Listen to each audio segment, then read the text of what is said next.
Vamos a leer entonces Hebreos capítulo 2, versículo 1. Dice así la palabra del Señor. Por tanto, es menester que con más diligencia atendamos a las cosas que hemos oído, porque acaso no nos escurramos. El versículo, como decía en un comienzo que acabamos de compartir, es el versículo al cual quiero referirme esta tarde, y para que podamos meditar y traer, ¿cierto?, a nuestra mente una reflexión y una mirada, ¿no es cierto?, de cómo está nuestra vida con el Señor.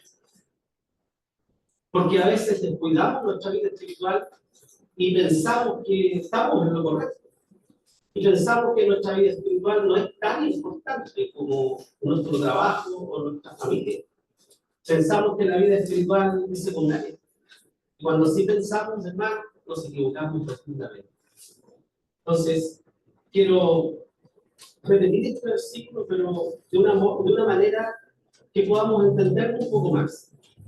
Dice así: por lo tanto, es necesario, obligatorio, que con más cuidado, con más celo, quiere decir eso, nos preocupemos de las cosas que hemos oído, no sea que quedemos vacíos. Fíjense ustedes qué importante.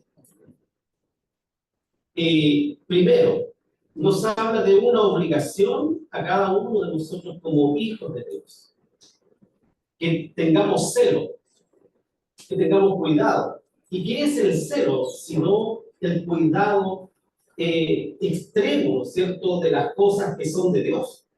Y que no pasen a ser como cosas secundarias o cosas sin importancia en nuestra vida. Entonces, es obligatorio que tomemos con más cuidado, ¿no es cierto?, y que nos preocupemos en eso, de las cosas que hemos oído y aprendido, de la palabra del Señor. De eso debemos ocuparnos con más celo. No como lo hemos hecho tal vez. Cada uno, ¿no es cierto?, debe examinarse a sí mismo. Yo cuando preparé esta predicación, dije: Señor, esta predica primero es para mí. Y si cumple el objetivo en mi vida, lo podrá cumplir en aquellos que escuchen. Por lo tanto, no estoy aquí para reprender a nadie. No soy juez. No quiero serlo. Simplemente quiero hacer un llamado primero a mí y luego a la congregación, ¿cierto?, a tener más celo por las cosas del Señor y tomar con más cuidado y más seriedad las cosas de Dios. Y finalmente dice: no sea que quedemos vacíos, porque esta palabra que aparece en nuestra Biblia de escurrir tiene que ver con vaciar, con un líquido que finalmente termina vaciándose de un recipiente. Y eso es lo que puede pasar en nosotros si descuidamos una salvación tan grande, ¿no es cierto?, como leímos en el versículo un poco más abajo. ¿Cómo escaparemos nosotros si tuviéramos en poco? O sea, ¿cómo puedo tener yo en poco una salvación tan grande? Eso es lo que Dios nos ha dado. Una salvación extremadamente grande. Más de lo que yo merezco. Más de lo que ustedes merecen. Dios nos ha dado una salvación grande. Por lo tanto, debo preocuparme en ella con celo. Debo preocuparme en ella obligatoriamente. Así como nos preocupamos de nuestras labores domésticas, ¿no es cierto? Yo en mi trabajo debo ser responsable. No puedo pensar de otra manera. ¿Verdad? No puedo faltar por cualquier cosa a mi trabajo. Porque no tengo ánimo, porque me duele la cabeza incluso, etc. Son tantas cosas que uno debe ir a trabajar, aunque me duele la cabeza, aunque no tenga ánimo, aunque tenga graves problemas. Mi deber es ir a trabajar. Ese es mi deber. ¿Y cómo vamos muchas veces nosotros que trabajamos? A veces llegamos destruidos a nuestro trabajo, ¿o no? Claro, cansados llegamos a nuestro trabajo, enfermos llegamos a nuestro trabajo. ¿Verdad? Y las cosas de Dios, ¿cómo las estamos tomando en las manos? ¿Verdad? Yo insisto, esta no es una reprensión a la congregación, sino que yo quiero examinar mi vida primero. Y quiero que ustedes examinen su vida. Porque la iglesia la hacemos todos nosotros. Ustedes no son la iglesia, porque cuando yo me enojo con los hermanos, ¿qué digo? Esa iglesia, ¿verdad? Pero cuando estoy en comunión con mis hermanos, ¿qué digo?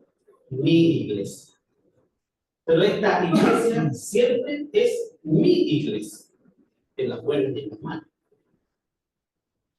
Entonces, este versículo yo quisiera que lo grabásemos a fuego en nuestra conciencia, hermano, y en nuestro corazón. Cuando llegan los años, y esto ahora puedo hablar desde la experiencia, cuando llegan los años, llegan también, ¿qué? Los achaques. Ese invitado, ¿no es cierto?, infaltable en nuestra vida, después de los 40, ¿verdad? Llegan estos invitados, llegan los achaques, que son las dolencias. ¿Y qué son los achaques en nuestra vida o estas dolencias? ¿Qué son sino síntomas, ¿verdad? Síntomas de que algo está pasando en mi cuerpo. Si al levantarme me duele la cadera y puedo caminar con mucho dolor, quiere decir que algo está pasando en mi cadera, ¿no es cierto? Muy bien. Entonces, los achaques son dolencias, pero son síntomas que nos muestran que algo está pasando en nuestro cuerpo. ¿Y qué tenemos que hacer cuando tenemos esos achaques? Tomar una hierbita. A veces sirve, pero no siempre. Tenemos que ir al médico. Tenemos que acudir a un profesional. Dios ha dado inteligencia al ser humano, ¿verdad?, para el estudio de la ciencia, en este caso de la salud. Tenemos que acudir al médico. Y un buen médico no solo debe conocer los síntomas, porque cuando usted va al médico, usted se sienta frente al médico y el doctor le pregunta, ¿qué lo trae por esto? ¿Y qué tengo que decir yo? Lo que me pasa, porque el médico no es un adivino, ¿cierto? Tengo que primero escuchar qué me pasa.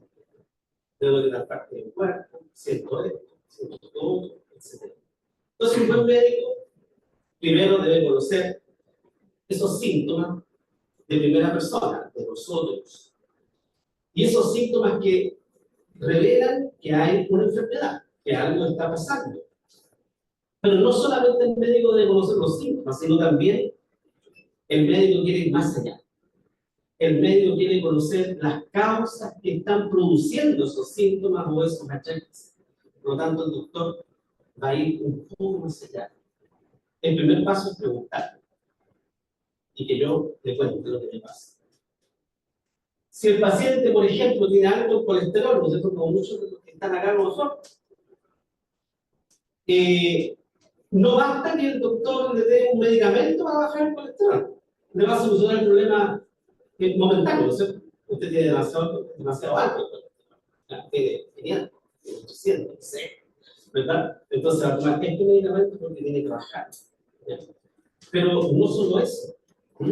Seguramente va a ahondar en el problema, pero hay algo que el enfermo debe hacer también. Lo más probable y seguro que tendremos que cambiar nuestros hábitos alimenticios. Si tenemos el colesterol alto, a lo mejor somos buenos para las papas fritas, para la comida chatarra, entonces ya tendremos que bajar los niveles de comida chatarra. Y por eso el colesterol va a empezar a bajar, ¿verdad?, tomando medidas. De lo contrario, después que pase el efecto del medicamento que el doctor me da, ¿qué va a pasar otra vez? Mi colesterol va a subir otra vez, porque el problema sigue ahí. No se solucionará con el medicamento, el problema sigue. Bueno, lo mismo ocurre con nuestra vida espiritual, hermano. Lo mismo, exactamente igual. No basta con saber cuáles son los síntomas. Fíjense ustedes, hay síntomas que pueden estar revelando que en nuestra vida está iniciándose un proceso de decadencia espiritual. Hay síntomas que empiezan a florecer. Piensen ustedes cuáles pueden ser los síntomas que usted tiene. Todos podemos tener síntomas distintos. Yo tengo unos síntomas, que no son los mismos que ustedes. Piense usted cuáles son esos síntomas que usted está indicando que usted está entrando en un problema espiritual. Pero no basta que conozcamos los síntomas. Debemos ir más allá como ese médico, ¿cierto? Debemos ir y buscar y reconocer las causas que provocan esos síntomas. ¿Por qué tengo este síntoma? Bueno, esa es la advertencia que nos da el Señor aquí en la epístola a los Hebreos. Por tanto, es menester, es necesario, es urgente, por lo tanto, ¿no es cierto? Es urgente que con más preocupación atendamos a las cosas que hemos oído, atendamos a nuestra vida espiritual. Por lo tanto, es urgente, necesario, hermano, que con más preocupación, diligencia, quiere decir eso, nos ocupemos de nuestra vida espiritual. ¿Por qué? Porque después de esa coma viene el resultado. Si no somos capaces de detenerlo, podemos escurrirnos, podemos quedar pasivos de la presencia del Señor. No perderemos la salvación, ¿verdad? Pero quedaremos vacíos en nuestro corazón. Y vamos a ver por qué. El hecho de que la salvación sea segura, amén, ¿es segura la salvación?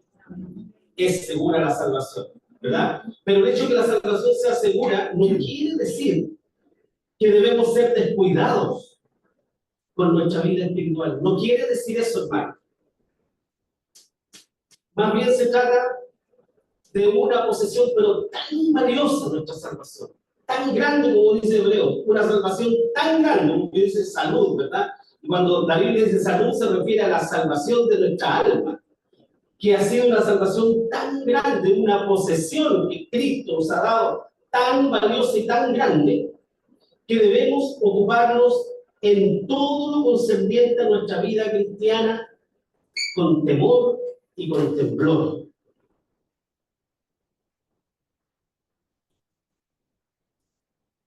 ¿Cómo debo ocuparme yo con la salvación? Tengo temor de no servir a Dios como Él se merece. Tengo temor de incurrir en el pecado. ¿O me da lo mismo? Total, soy un hijo del Señor. ¿Por qué temor y temblor? Porque no olvidemos que Dios es amor, ¿no es cierto? Pero también el fuego consumidor. Y es un Dios justo. Y aplica la justicia aún a sus hijos, a nosotros. Por eso Filipenses dice, por tanto, amados míos, como siempre habéis obedecido, no como en mi presencia solamente, sino mucho más ahora en mi ausencia, el apóstol Pablo, aconsejando a la iglesia de Filipo, dice, ocupaos en vuestra salvación, con temor y temblor. Así debemos ocupar de nuestra salvación. Si usted le pregunta a un hermano pentecostal, ¿usted tiene temor de Dios? Sí, le va a decir. ¿Y tiene terror de Dios? Sí, le va a decir. ¿Por qué? Porque si yo peco, pierdo mi salvación. Pero si usted le pregunta a un hermano presbiteriano, ¿usted tiene temor y terror al Señor? ¿Qué le dirá el presbiteriano fundamentalista? Sí, por supuesto. Tengo temor. Pero vive como si tuviera temor y temblor. ¿Vive así? ¿O solo lo tiene en su intelecto? Es nuestro mal, hermanos. Saber mucho de la Biblia, pero practicar poco. Es nuestro mal. Debemos hacer una mirada reflexiva hacia nuestra vida. La Biblia nos manda examinarnos a nosotros mismos. ¿Se examina a usted mismo cada día? Debiéramos hacerlo. Al acostarnos, conversar con nuestra conciencia. ¿Cómo estuve yo con el Señor hoy día? Estuve lejos. No me senté al lado del Señor, me senté atrás, lejos. No oré, no disparaba, no medité en un versículo. Estuve lejos, estuve distante. Debemos examinarnos a nosotros mismos, no solo para estar seguros de que de verdad somos creyentes, ¿no es cierto? Debemos estar seguros que somos hijos de Dios. Soy hijo de Dios, porque el Señor ha perdonado mis pecados, porque me ha salvado, me ha lavado con su sangre de mi Salvador, ¿verdad? Soy un hijo de Dios, no por mis méritos, porque Él lo ha hecho por mí. Entonces, debemos reflexionar, no solo para estar seguros de que de verdad somos creyentes, sino también para conocer el estado en que se encuentra nuestra alma delante de Dios. Según de los Corintios 13:5 dice, examinaos a vosotros mismos si estáis en fe. Examinaos a vosotros mismos si estáis en fe. ¿Estoy en fe? ¿O no estoy en fe? ¿O estoy viviendo según mi forma de pensar, según mi forma de interpretar las cosas? ¿O estoy viviendo en fe, tomado de la mano de mi Salvador? Probad a vosotros mismos, sigue el apóstol Pablo diciendo, ¿no os conocéis a vosotros mismos? ¿Que Jesucristo está en vosotros? Si ya no sois reprobados, si es que ya no soy reprobado. Eso está diciendo Pablo. Está siendo un poco sarcástico tal vez, ¿no? Diciendo, ¿acaso no se conocen ustedes a sí mismos? ¿Que el Señor está en usted? Sí, que soy salvado. Eso está diciendo.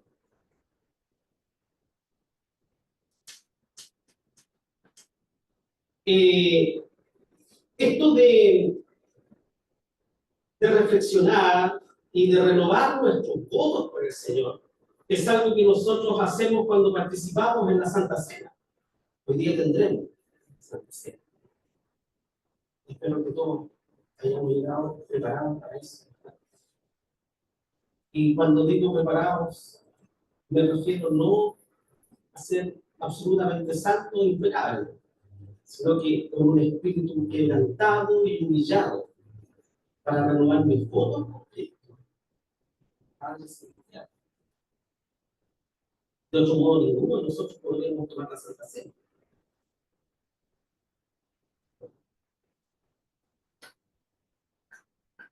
Aunque no debiera ser el único momento en que nos hagamos un chequeo espiritual, ¿no es cierto? Que solamente cuando hay Santa Cena me hago un chequeo espiritual, no debería ser el único momento.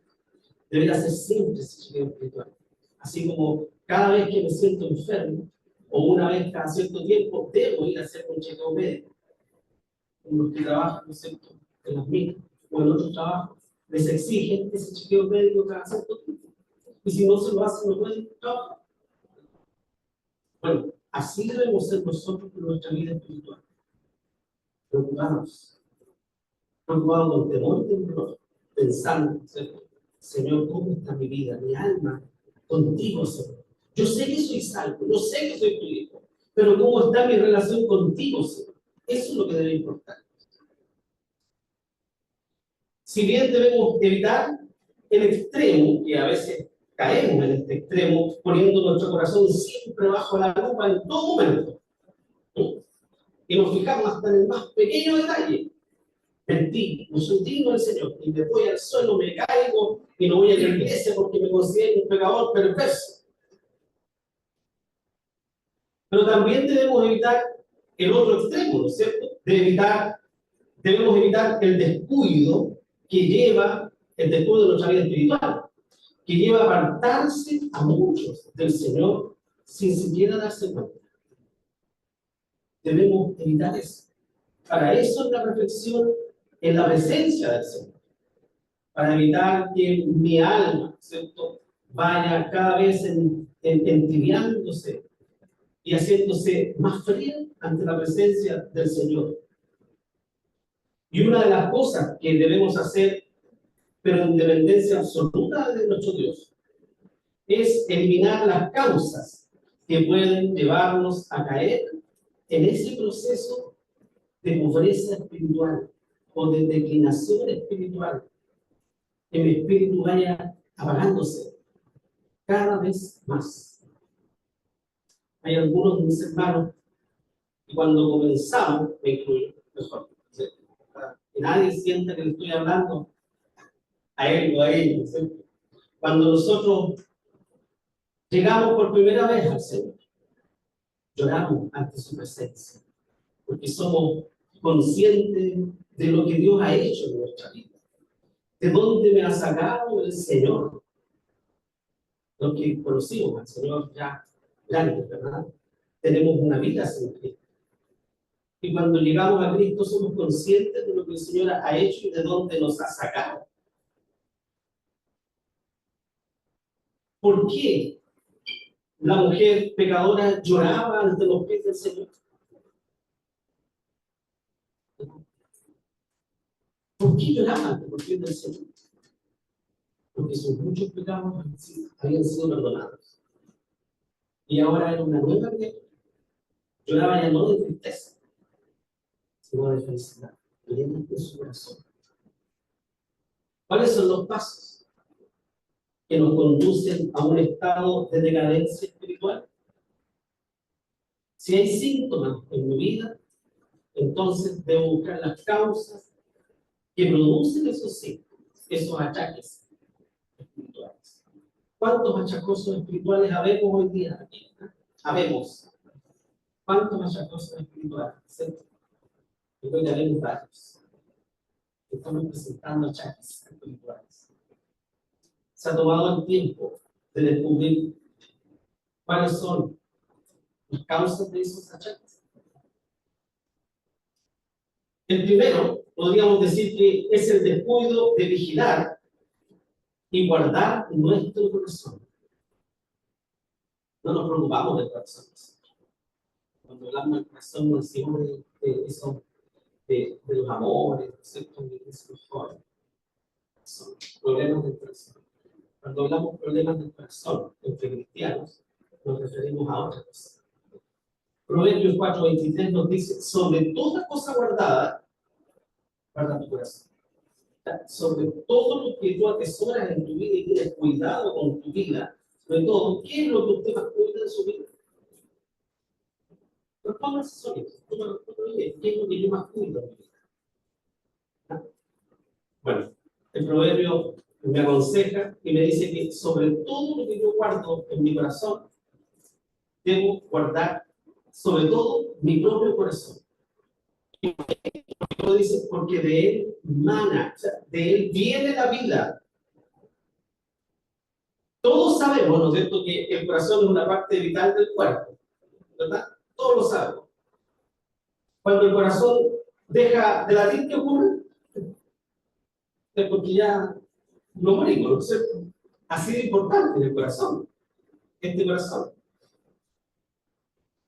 Así que podemos decir que cuidar el corazón, cuando el doctor le dice, cuide su corazón, ¿qué le está diciendo? Cuide su vida.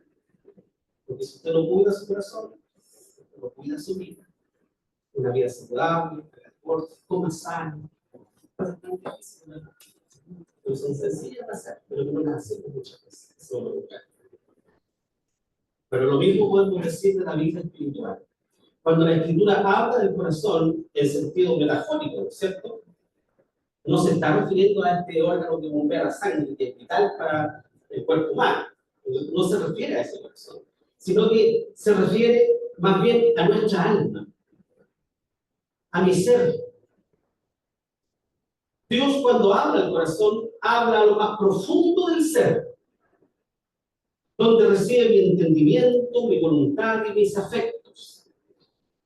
A eso se refiere el Señor cuando dice, guarda tu corazón. O sea, ¿qué debes guardar? ¿Qué debes cuidar? Guarda tu entendimiento. Guarda tu voluntad, lo que haces, y guarda tus afectos, tus sentimientos. Guárdate a ti mismo. Guarda lo que eres, porque eso es lo que somos. Es de allí que surgen las acciones, lo que hacemos, desde el corazón. Según sentimos, actuamos, ¿verdad? Por eso nos manda el Señor en la Escritura a poner toda diligencia en guardar el corazón. Debemos poner en esto un empeño mayor que el que podemos cuidar cualquier otra cosa. Eso es lo más importante en mi vida, mi alma, mi corazón. Eso es lo que debo guardar para Dios. Eso es lo precioso, ese es el tesoro que Dios ha puesto en este vaso de barro, ¿cierto? Es allí donde residen todos los principios, tanto los principios del pecado como los principios de la santidad. Residen en mi corazón, en mi alma, en lo que soy. Y por eso Jesús dijo, el hombre bueno, del buen tesoro del corazón, que saca buenas cosas. Y el hombre malo, mal tesoro, saca malas cosas. ¿Cuál estoy siendo yo? ¿El hombre bueno o el hombre malo? ¿Verdad? Debo preguntarme. ¿Qué está saliendo de mi corazón? En el hombre que no ha sido regenerado por el Espíritu Santo, su corazón es una fuente inagotable de maldad, de pecado. En una ocasión el Señor advirtió que es del corazón desde donde sale toda la maldad del hombre. Así dice en Mateo 15:19. Porque del corazón salen los malos pensamientos, muertes, adulterios, fornicaciones, hurtos, falsos testimonios, blasfemias. Todas estas cosas, hermanos, salen de dentro del corazón del ser humano. En el caso del creyente, la obra de santificación que ha hecho el Espíritu Santo, ¿verdad? Nosotros, restaura y purifica el corazón. Lo ha hecho el Espíritu de Dios en nuestra vida. Ha restaurado mi vida espiritual. Ha purificado mi corazón. De tal manera que ese sentido de independencia que había, ¿no es cierto? De independencia de Dios, que a mí no me importaba Dios, que teníamos nosotros en nuestro corazón, fue transformado por la fe. El amor a nosotros mismos fue cambiado por el amor de Dios. Nuestra rebeldía y obstinación, ¿cierto?, fue transformado en obediencia. Nuestro egocentrismo, que vale que éramos egocéntricos, ¿cierto?, no nos importaba a nadie más que nosotros mismos. Hay muchos cristianos así. Pero eso, en la mayoría, y debería ser en todos, ¿cierto?, cambiado por la autonegación. Negarme a mí mismo y tomar la cruz de Salvador. El problema es que aún queda en nosotros, en todos nosotros los creyentes, residuos de corrupción y de pecado que deben ser mortificados, hermano. Deben ser mortificados. De lo contrario, nos llevará una y otra vez al incurrir en el pecado. Romanos 8:13 dice: porque si viviereis conforme a la carne, moriréis. Mas si por el Espíritu mortificáis las obras de la carne, viviréis. Pongamos atención al proverbio. Sobre toda cosa guardada, guarda tu corazón. Hay un comentario que me gustó mucho acerca de este texto y dice lo siguiente: un huerto descuidado no estará tan lleno de cizaña como un alma descuidada no estará en pensamientos vanos y pasiones que Dios aborrece y que son peligrosas para nuestra felicidad. Me gustó esta ilustración de este texto. ¿Por qué? Porque yo tengo un huerto, ustedes saben, ¿sí? ¿Y cuánto me cuesta mantener ese huerto sin cizaña, sin maleza? No puedo contra toda esa maleza. No puedo. Me la gana la maleza. Es imposible que pueda sacar toda la maleza. Siempre está allí esa maleza. Y es dañina la maleza. Porque impide que mis árboles tengan fruto. Porque me seca las flores. Porque se roba la poca agua, ¿no es cierto?, de los árboles y la consume. Y deja los árboles y las flores sin el agua que necesitan. No puedo contra esa maleza. Me cuesta tanto el terminar esa maleza en mi huerto. Por eso me gustó esta ilustración. Pero ese huerto descuidado, si ustedes han ido a mi casa, ven que ese huerto pareciera que está descuidado. No está descuidado, pareciera que está muy descuidado porque hay mucha maleza, ¿verdad? Pero fíjense ustedes que mi huerto no es nada comparado, ¿no es cierto?, con aquellas almas que descuidan su vida espiritual. No es nada. ¿Por qué? Porque el alma descuidada, entonces, o en el alma descuidada, hay pensamientos vanos y hay pasiones, ¿no es cierto?, que Dios aborrece. Eso es claro. Y que además son peligrosas para nuestra felicidad como cristianos,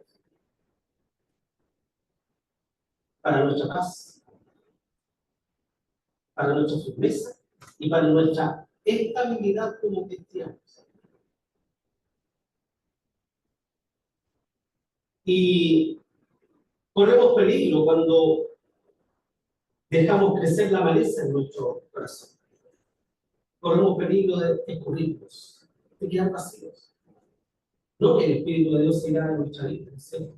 Pero arrinconamos al Señor en nuestro corazón y la vida del creyente empieza a opacarse, a ponerse triste, melancólica. Y ya no es ese cristiano gozoso, contento, lleno de ánimo. Es un cristiano triste, que se siente vacío, que está desesperado, que no encuentra salida a sus problemas. Cuando un creyente descuida su corazón, hermanos, será como ese huerto descuidado, donde comienzan a crecer las malas hierbas que ellos reciben. Esas malas hierbas no solo van a hacer que el jardín se vea feo, lo digo por experiencia.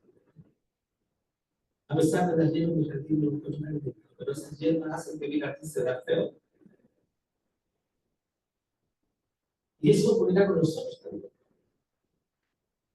Pero además, esas hierbas que crezcan en nuestro corazón consumirán nuestra fuerza, consumirán nuestro vigor que ha sembrado Cristo en nuestro corazón.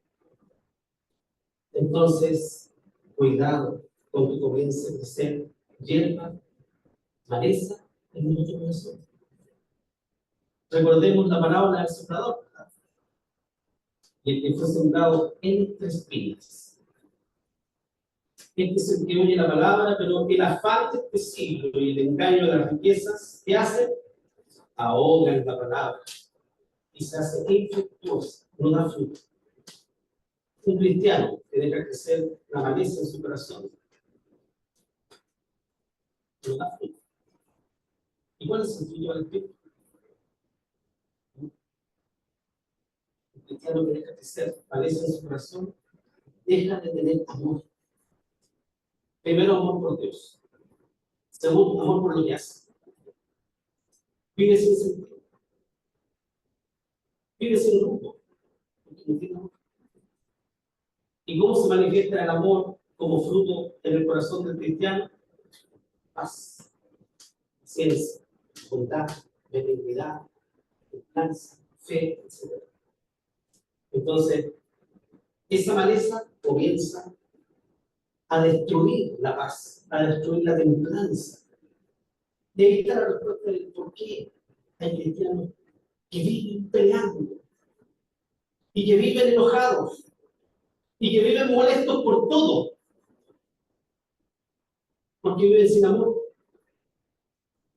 Y no olvidemos que hay tres cosas que dice la palabra del Señor que debe causarnos una felicidad tan grande en nuestra vida. Como dice 1 Corintios 13:13, y ahora permanecen la fe, la esperanza y el amor. Estas tres. Pero la mayor de ellas es: si hay espinos y si hay hierba en mi corazón, entonces van a ir apagando cada vez más la esperanza, van a apagar la fe y van a apagar el amor. ¿Y cómo será vivir sin esperanza? ¿Cómo será vivir sin fe? ¿Y cómo será vivir sin amor? Eso no entiendo. ¿Qué vida se vive sin esperanza? ¿Por qué nos levantamos en la mañana? Porque tenemos esperanza de que nos va a ir bien, de que vamos a hacer cosas para nosotros. Y vivir sin esperanza es no levantarse, dejar de estar y no tener motivaciones de vida. El amor a Dios, hermano, es lo más valioso que tiene el creyente. Eso es lo más valioso. No hay otra cosa que sea más valiosa en nuestra vida que el amor a Dios. Si lo llega a perder, entonces perderemos todo lo que le da sentido a nuestra vida. Piense, ¿qué haría usted si usted no fuera un hijo de Dios? O si usted dejara de ser un hijo de Dios, habiendo tenido toda esta vida cristiana, una vida de iglesia, una vida de servicio al Señor, una vida de conocer la palabra de Dios, de oración, de lectura bíblica. Si mañana usted ya no lee más la Biblia, no viene más a la iglesia, no ora, ¿qué vida llevará? Una vida vacía, sin esperanza, sin amor y sin fe. ¿Cómo podemos guardar entonces nuestro corazón? ¿Verdad? Debemos ir al meollo del asunto. No debemos distinguir o ocuparnos en distinguir, ¿cierto?, los achaques o los síntomas. Debemos ir más allá. Debemos ir a la esencia, ¿no es cierto?, donde se está, o lo que está produciendo aquel achaque en mi vida espiritual. Debemos someter nuestra imaginación, nuestro pensamiento, nuestro sentimiento y deseos, fíjense ustedes, al juicio y a la guía de la palabra de Dios. O sea, todos mis pensamientos, todo lo que yo imagino, lo que siento, lo que deseo, debe pasar por el juicio de Dios, por su palabra. ¿Lo hacemos? ¿Verdad que a veces no lo hacemos? Pensamos que todo lo que sentimos es bueno, pero debemos pasarlo por el juicio de Dios. Pablo también dice esto, porque las armas de nuestra milicia no son carnales. No son carnales. Me hace recordar ese tan hermoso testimonio que dieron con los hermanos que le dedican la casa de alma de Santiago, lanzándose a golpes con las autoridades. Le dio la noticia, imagínate. Qué vergüenza, ¿verdad? Hombres y mujeres que predican la palabra de Dios ahí en la capital, dejando mucho que hacer con su testimonio. ¿Qué clase de cristianos son esos? Porque las armas de nuestra milicia, hermanos, no son carnales. Están equivocados. Sino poderosas en Dios para la destrucción de fortalezas. O sea, las armas que el Señor me da son poderosas para destruir cualquier fortaleza que atente contra mi vida espiritual, destruyendo consejos, dice, y toda altura que se levanta contra la ciencia de Dios y cautivando todo intento a la obediencia de Cristo. O sea, he sido revestido con un arma poderosa en mi vida para llevar todo intento de mi corazón, como dice, a la obediencia de Cristo. Podemos hacer. Podemos hacer. El creyente no debiera actuar entonces locamente. Si de acuerdo a la voluntad de Dios, esa imaginación, pensamiento o deseo es contrario al carácter santo y justo de Dios, entonces debe ser rechazado.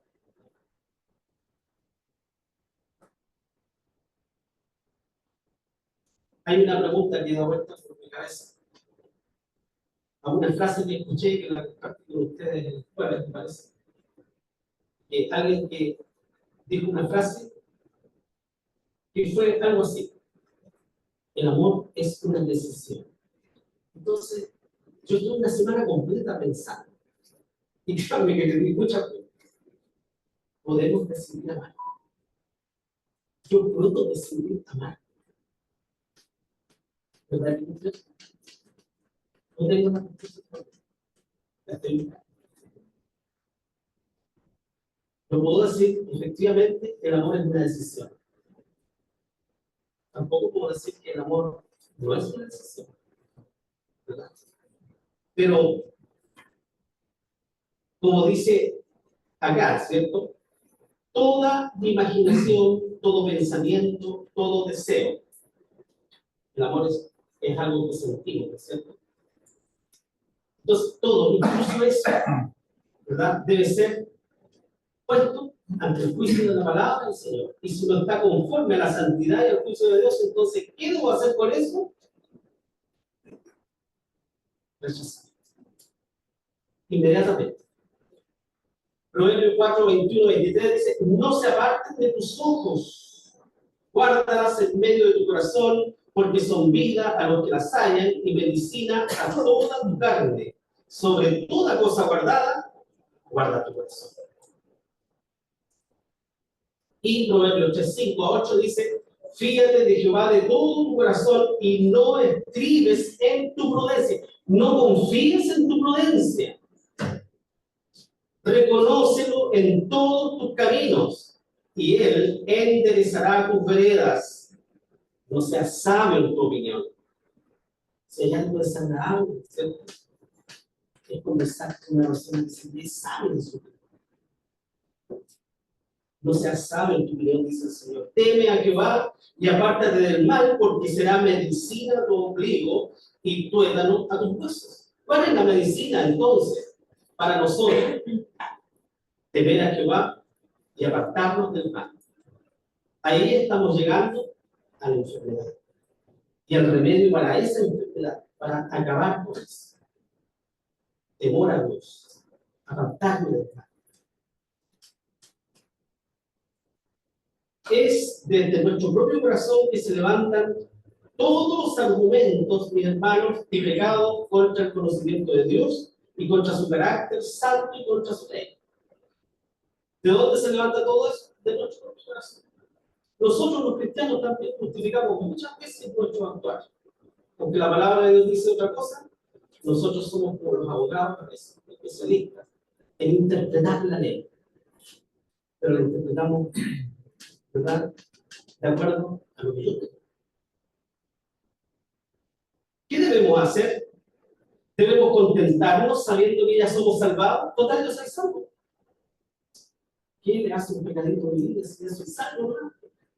Ya el Señor me salvó.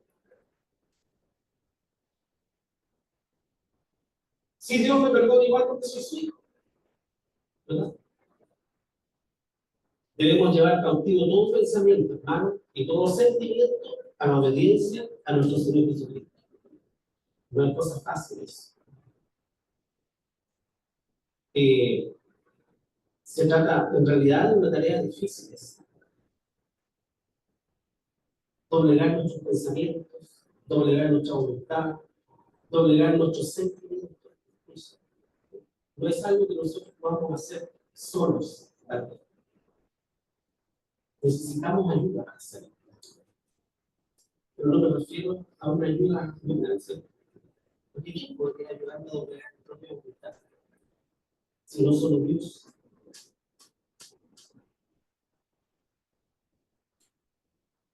Del corazón no solo brotan los malos pensamientos, sino también, como dijo el Señor, los homicidios, los adulterios, las fornicaciones, los hurtos.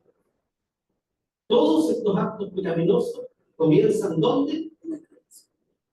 En el corazón. Ahí comienza. El que asesinó, primero lo perdió. Para cuidar el corazón, hermanos, entonces debemos impedir que la corrupción que hay en nuestro corazón salga y domine nuestro ser. Y además sea alimentado con más corrupción. Debemos evitar eso, luchar contra eso. Dice la palabra del Señor, aparta de ti la perversidad de la boca y aleja de ti la iniquidad de labios. Tus ojos miren lo recto y tus párpados en derechura delante de ti. Examina la senda de tus pies y todos tus caminos sean ordenados. No te apartes a diestra ni a siniestra. Aparta tu pie del mal. Fíjense ustedes, los ojos, los labios, los pies. que miran mis ojos, que hablan mi boca y por donde van mis pasos, ¿verdad? Para guardar el corazón, entonces, tenemos que guardar también nuestra boca, nuestros ojos, los pies que nos conducen a veces a lugares donde Dios no quiere. Un cristiano que está de verdad ocupado en cuidar su corazón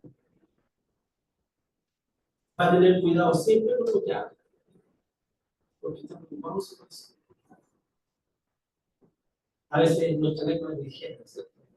Y lanzamos, y después pensamos. Entonces, si estamos preocupados de nuestro corazón, de nuestra vida espiritual, entonces tendremos cuidado con lo que hablamos, con lo que miramos, y tendremos cuidado incluso en los lugares donde vamos. Tendremos cuidado en todos los aspectos de nuestra vida. Todos nosotros, y esto me gustó esta idea, todos nosotros vivimos en un campo minado, sembrado de pecado. Interesante. El mundo es un campo minado.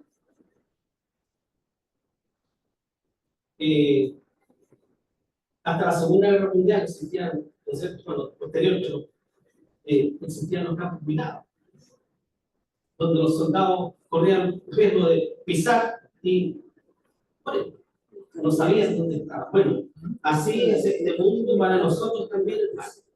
Vivimos en un campo minado de pecado, sembrado de pecado. Y a veces pisamos donde está el pecado, que ni siquiera es nuestro, que es de que está al lado, pero nos embarramos también nosotros. Y a veces pisamos nuestros propios pecados.